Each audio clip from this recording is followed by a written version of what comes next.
السلام علیکم ورحمت الله تعالی وبرکاته. حامدا و مسلم و بعد. یو محترم ورور پوښتنه کړې ده چې یاره یو دغه دی حوض دی، هغه 15 غزه اوږد دی، بیا وایي 6 غزه دی او 4 غزه پلن دی. فلهذا دا اوبه په حکم د مای جاریو کې دی او کنه. جناب عالی دا مسله به لږ واضحه کړو چې ټول ملګري ورباندې پوه شي کنه. اوبه دوه قسمه وي، یو جاري وي بل ساکني وي. یو اوبه وي چې روانې وي، بل اوبه چې ولاړې. روانې لکه ولا ده، نیر دی، سیند دی، مطلب دا دی چې بحر او سمندر دی. او ولاړې اوبه لکه ډنډ دی، حوض دی، کویې دی، یا د قرنګ یو چینه ده چې هغې نه خلکو دیوال ته چاپېر کړی او تاو کړی دی تنه.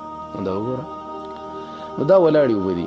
بیا ملا صاحب ولاړې نو اما جاري خو بس هسې هغې کې خو څه اختلاف نشته، هغه خو نجاست چې پکې ده، نجاست چې ویوړ بس نورې اوبه چې راغلې هغه پاکې دي. لیکن ملا صاحب څه دی دغه دی، دا څه ورته وایي، بل ساکنې اوبه دي ولاړې. نو ولاړې اوبه بیا په دوه قسمه دي، یو قلیلې دي بل کثیرې دي.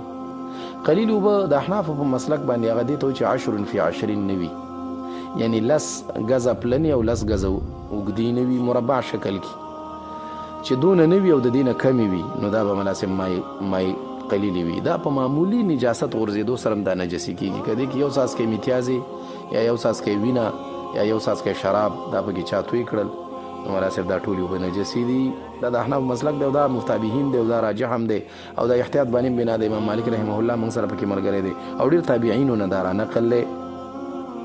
دویم ملا صاحب څه دی، هغه مای کثیر دی. مای کثیر بیا دې ته وایي چې هغه په حکم د جاریو کې وي، چې هغه کم از کم 10 فی 20 وي، یعنی 10 ذراعه پلنې وي او 10 ذراعه دغه وي. خو دا عربي ذراعه در سره خبره کوو. دا موږ او تاسو سره چې کوم ګزونه دي دا نه، چې موږ او تاسو سره کوم ګز دی دا 3 فوټه دی، او چې کوم مفتابهي ذراع دی، ذراع الکرباس چې ورته وایي، هغه 1.5 فوټ دی، 1.5 فوټه. نو هغه ذراع الکرباس 2 غزونو نه زمونږ او تاسو 1 غز جوړیږي. ښه، نو زمونږ او تاسو په غزونو باندې کم از کم 1.5 غزه دا پلن پکار دی، 1.5 غزه اوږد پکار دی. خو لیکن دا بیا ضروري دا نه ده. اول خو راشه ملا صاحب دا ذراع الکرباس ته دی وایي کنه، دا فتاوی هندیه کې راځي، والمعتبر ذراع الکرباس کذا فی الظاهریه وعلیه الفتوى کذا فی الهدایه وهو ذراع العامه. هغه ملا صاحب وایي عام ذراع دی. هغه څومره دی؟ 6 قبضات، هغه 6 قبضې دي. دا موټی چې رابند کړي نو 4 ګوتې به تینه 4 ګوتې به جوړې شي، 1 2 3 4. نو دا چې 6 ځلې کړي نو ملا صاحب 6 قبضات او 24 اصبعان، 40 تینه ګوتې به جوړېږي. دا وګوره، نو دا دی چې ملا صاحب دقه دغه پکار دی، دغه ذراع کم از کم پکار دی. خو دې کې بیا دا ضروري نه ده چې خامخا دې دا د مربع شکل کې وي، دا مستطیل شکل کې هم جوړېدی شي. مستطیل دا دی چې طول دی اوږد وي او عرض دی کم وي، یعنی مطلب دا دی چې په اوږدوالو دی داسې خیر دی یو 20 غزه وي او داسې دی راکم وي، داسې دی لسي یا دی نور هم ترې نه کمي. نو بیا به ملا صاحب څه دی کاکا، دا به په دې ترتیب کې بیا برابري کې صحیح دی. خو خلاصه دا ده چې دا به کم از کم په فوټونو ته چې نن سبا وخت کې علماو اړولي، ځکه 10 فی 20 15 فوټه دی. نو چې 15 فوټو ته په 15 کې ضرب ورکړي نو دې نه جوړېږي 225 فوټه. نو مربع شکل کې به نه دی، مربع انګریزي کې ورته سکوایر وایي. نو سکوایر فوټ به کم از کم د 225 نه کم نه وي.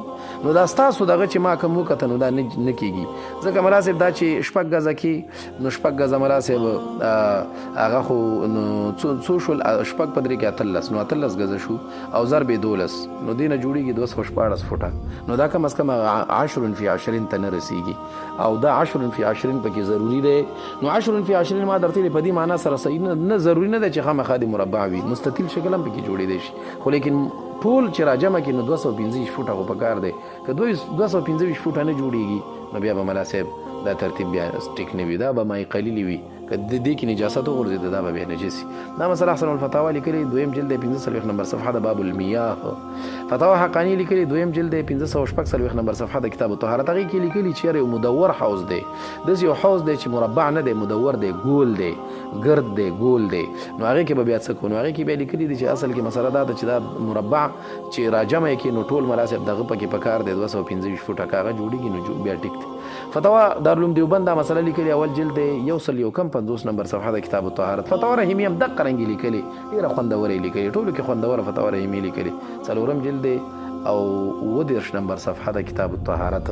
نو خلاصه د خبرې دا ده چې کم از کم 225 مربع فوټ پکار دی. که د 225 مربع فوټو نه کم وي نو که مستطیل شکلی او که مدور شکلی او که مربع شکلی نو هغې ته بیا اعتبار نشته، هغه بیا مای قلیلې دي. السلام علیکم.